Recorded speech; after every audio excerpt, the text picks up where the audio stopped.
ہرنی کی دعا۔ شام قریب تھی۔ سبکتگین اپنے فرائض سے فارغ ہوا، گھوڑے کو لگام دی اور اچک کر سوار ہو گیا۔ شہر سے نکلا، جنگل کی ٹھنڈی ہوا لگی، دماغ تازہ ہوا، گھوڑے کو ایڑ لگائی اور جنگل میں داخل ہو گیا۔ ہر طرف گھوڑا دوڑایا مگر کوئی شکار نظر نہ آیا۔ مغرب کی طرف دیکھا تو سورج کو غروب ہوتے پایا۔ فوراً شہر کی طرف باغ موڑی اور آہستہ آہستہ جنگل کو طے کرنے لگا۔ ناگہاں سبکتگین کی نظر ایک ہرنی پر پڑی جو اپنے چھوٹے سے بچے کو کھلا رہی تھی۔ شکاری جب شکار دیکھ لیتا ہے تو صبر اس سے رخصت ہو جاتا ہے۔ سبکتگین نے گھوڑے کو اشارہ کیا۔ وہ سدھایا ہوا جانور اپنے مالک کے اشارے پر اچھلا اور ہرنی کی طرف چل پڑا۔ ہرنی نے شکاری کو دیکھا تو بچے کو ساتھ لے کر بھاگی۔ خود تو بھاگ گئی مگر بچہ وہیں رہ گیا۔ یہ ابھی چند دن کا تھا، اس کی ٹانگیں کمزور تھیں۔ سبکتگین نے سوچا خالی ہاتھ جانے سے بہتر ہے کہ اس بچے کو پکڑ لیا جائے۔ چنانچہ وہ گھوڑے سے نیچے اترا، بچے کو پکڑا اور اس کی ٹانگیں باندھیں اور گھوڑے پر رکھ کر سوار ہو گیا۔ گھوڑا شہر کے قریب آ پہنچا۔ سبکتگین کو ایک سوگوار سی آواز سنائی دی۔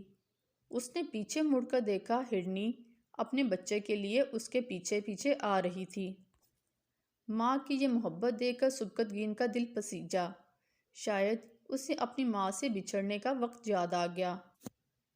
اس نے گھوڑا روکا، ہرنی کے بچے کی ٹانگیں کھولیں اور اسے زمین پر ڈال دیا۔ بچہ دوڑا اور اپنی ماں سے جا ملا۔ ماں اسے چاٹ رہی تھی، پیار کر رہی تھی اور کبھی کبھی سبکتگین کی طرف دیکھ کر آسمان کی طرف منہ اٹھاتی جیسے دعا مانگ رہی ہو۔ سبکتگین نے کچھ دیر یہ نظارہ دیکھا، پھر اندھیرے کو ہر طرف سے بڑھتے پایا۔ سورج کبھی کا غائب ہو چکا تھا۔ اس نے گھوڑے کی باگ اٹھائی اور جلد ہی شہر میں داخل ہو گیا اور اپنے گھر پہنچ گیا۔ رات نے پر پھیلا دیے، سارا شہر اندھیرے میں ڈوب گیا۔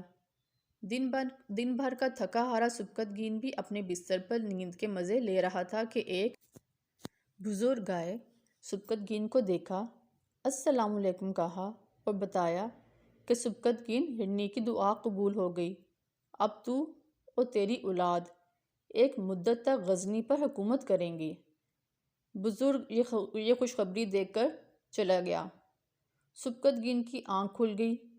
خواب کے واقعے پر غور کیا مگر کچھ سمجھ میں نہ آیا۔ وہ اس خواب کو بھول جانا چاہتا تھا مگر بھول نہ سکا۔